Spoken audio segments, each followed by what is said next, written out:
Ya, bismillahirrahmanirrahim. Assalamualaikum warahmatullahi wabarakatuh. Waalaikumsalam warahmatullahi wabarakatuh. Saya Sofi Ustadz mau tanya. Boleh nggak sih kalau nggak nikah? Aduh Mbak. Mbak.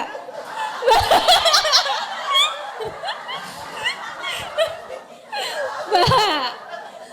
Mbak.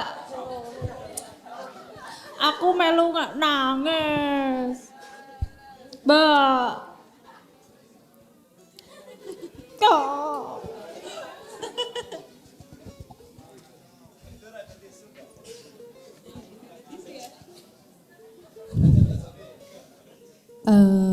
Soalnya kalau nggak ketemu sama yang mau kondo, Podo aku. kalau nggak ketemu sama yang disetir orang tua, Podo. kalau nggak ketemu sama yang matre, ya yang selingkuh gitu. Aduh. Nah, pertanyaannya sampai saat ini aja saya nggak membersamai siapa-siapa saja, masih oke, masih hidup, masih bahagia. Lalu nikah buat apa? Gitu.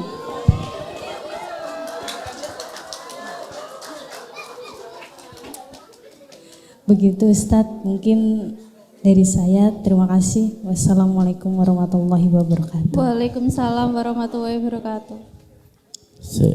Piye kuwi Kang? Dulur, kata-kata tadi mencerminkan dulur kita wanita, rusuk kita yang ada di dulur-dulur wanita, ora percaya kepada kaum laki-laki. Bisa jadi apa yang disampaikan beliau era di zaman sekarang Kang Aziz. Di Jepang sendiri sudah menurun sekali angka kelahiran. Ya. Menurut jurnal survei.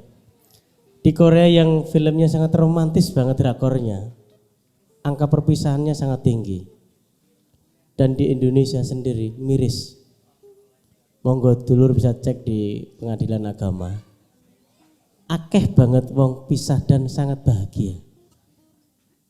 Yang perlu dicatat Dek Sofi yang saya cintai. Semua laki-laki adalah garangan. Kalau engkau enggak, buktikan dengan realita. Ya, tata tutur, tata laku, dan tata rasa. Maka yang di Santren Delik ini adalah yang bilang garangan karena merasa sakit hati atau tidak, nggak tahu ya. Maka malam hari ini kita dengarkan kata bijak yang harus dibawa beban berat adalah seorang laki-laki ustadznya. Nak iso ora nikah, ojo nduk. Saya 53 tahun pengen nikah. Pengen banget. Bukan karena keturunan sekarang ya, umur sekian. Siapa yang menikah dengan bagian dari rumahku? Nangis. Oh. Kalau sudah tiba saatnya seperti saya. Nangis. Yakin, ojo. Gagah ketika fisik masih. Finansial masih. Tapi kalau sudah di waktu pengurangan, nanti ada lagi apa? Hamung si Cito, sang yang jaga Toyo. Maka malam hari ini kita dengarkan kata bijak dari Ustaz kita.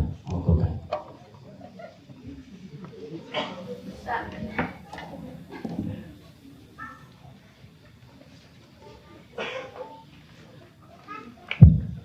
Kedengarannya ini kok emosional sekali. Saya ikut terbawa ini. Ya, Mbak Sofi,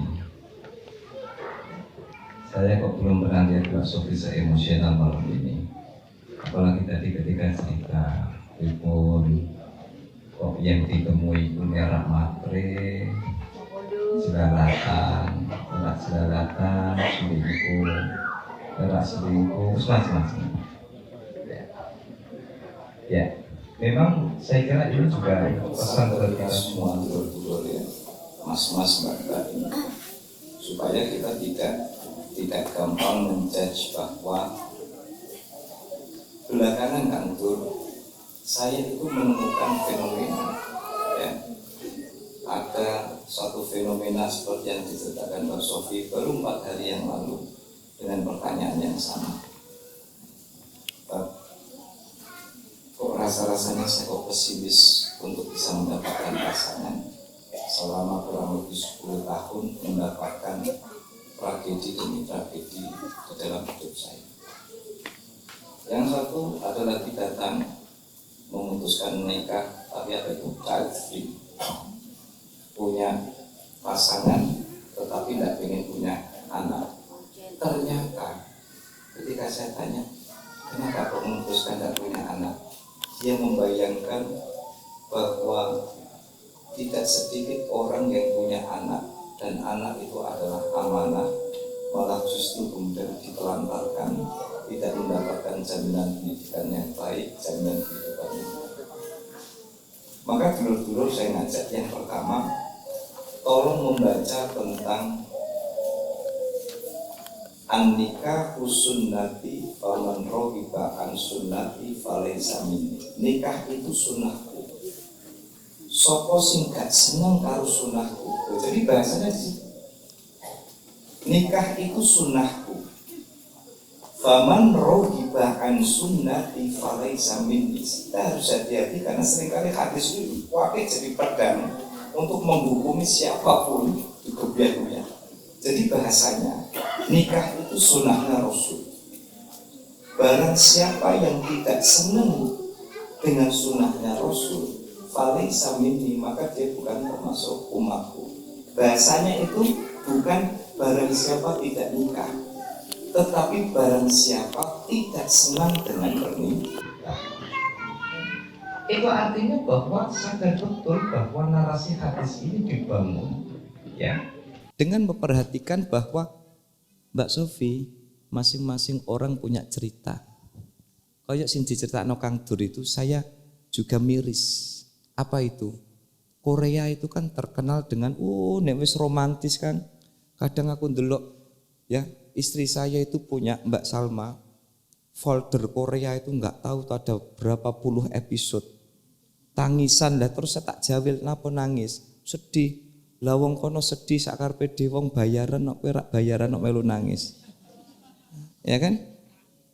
Tapi ternyata apa? Di balik romantisme yang tampak secara lahiriah, ternyata ada peristiwa-peristiwa miris yang tidak pernah kita bayangkan. Dan begitu. Sehingga ingin melihat ini dari kacamata fikihnya saja. Ya. Bahwa nikah itu sebenarnya hukumnya ada 5.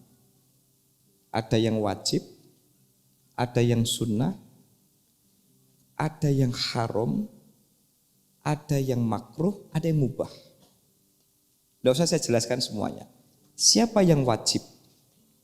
Nikah yang wajib itu adalah orang yang punya kemampuan lahir dan batin untuk menikah, yang kalau dia tidak menikah dipastikan akan terjadi perzinahan. Itu yang wajib. Nah, begitu.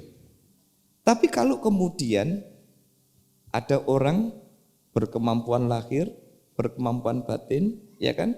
Kemudian dengan pernikahan maka hidupnya akan menjadi tertata, ada banyak kasih sayang yang dia berikan kepada istrinya, dia bisa membesarkan anak-anaknya dengan baik karena anak-anak itu adalah amanah, maka itu hukumnya sunnah. Ya. Tapi ada pernikahan yang haram. Apa itu? Enggak mampu, ya. Lahir enggak mampu, ya. Mungkin fisik dia tidak mampu atau fisik mampu tetapi finansial dia tidak mampu, dan kalau dia menikah justru kemudian akan melakukan kemadorotan kepada istrinya, Ya, kan ada berbagai cerita hari ini. Ya, kalau istilah Caca mahasiswa itu Kang, ada istilahnya apa itu? Saya kok lupa. Marital rape, pemerkosaan di dalam pernikahan. Ya, ada kejahatan-kejahatan seksual, ada fetis-fetis yang dilakukan secara tidak lazim hingga kemudian dia menyakiti istrinya. Maka itu hukumnya haram. Maka Mbak Sofi, ya, saya berharap apa yang Mbak Sofi sampaikan itu bukan semata-mata karena keputusasaan. Tetapi percayalah Mbak, ini hanya persoalan waktu bahwa Tuhan akan mendatangkan yang terbaik bagi Mbak Sofi. Hanya persoalan waktu. Maka kalau Mbak Sofi tanya, nek hukum, ya, persoalan nikah itu sebenarnya persoalan pilihan karena masing-masing individu itu punya kondisi dan cerita masing-masing. Saya tahu kok, ketika orang itu memutuskan untuk tidak menikah misalnya, itu karena apa? Ada kawan saya tidak menikah karena dia jadi tumpuan keluarga dan harus menghidupi ibu satu-satunya. Ada yang orang tidak menikah karena ini, karena itu, karena ini. Sehingga tolong dulur-dulur ya, ini para tobaters di Santren Delik ini jangan gampang menjudge atas apa yang tampak secara lahiriah karena masing-masing orang itu punya ceritanya masing-masing. Prinsip Mbak Sofi, prinsip bahwa hukum pernikahan itu memang longgar. Bukan longgar, ada hukum yang tidak bisa disamaratakan satu dengan yang lain. Tetapi harapan saya sebagai dulur lanang ya, yang biasa juga dicurhati sama Mbak Sofi, harapan saya bahwa apa yang dilontarkan tadi hanya mungkin situasi batiniah sesaat ya, tetapi percayalah Mbak Sofi, percayalah takdir terbaik adalah realitas kehidupan yang kita jalani. Apapun episode Mbak Sofi yang jalani hari ini, saya berharap ibaratnya pilihan film drakor, saya berharap Mbak Sofi sesuai dengan cerita drakor yang happy ending. Amin. Tunggu Mbak Sofi ya. Ya, masih semangat dong buat Mbak Sofi. Tepuk tangan dong, ya. Ya. Maka kalau misalnya ya, kalau misalnya kita belajar kepada banyak sekali ulama-ulama, bahkan orang yang kadang menjudge ya secara sporadis. Tidak sedikit ada ulama yang gara-gara sibuk nulis kitab kayak Imam Nawawi tidak nikah. Ada banyak ulama yang karena apa? Takut waktunya itu terbagi sehingga produktivitasnya akan terbagi. Itu tidak bisa kemudian ini tidak mengikuti sunnah Rasul. Ini tidak sesimpel itu karena lagi-lagi bahwa keputusan untuk tidak menikah berangkat dari prinsip-prinsip atau value yang menjadi prinsip dari seseorang, sehingga kita prinsip respect bahwa itu adalah pilihan, tetapi membangun optimisme bahwa ada hari esok yang lebih baik adalah sebuah keniscayaan. Gitu Mbak Sofi ya. Oke. Drakor The World of Merit, aku nonton Kang. Jebule selingkuhan tok sing ngono.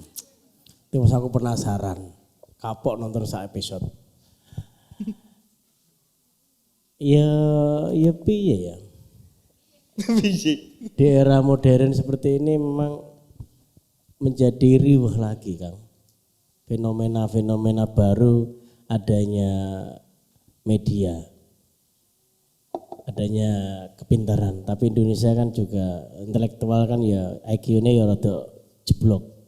Karena di angka 126-an kan. Dek, ada yang lain?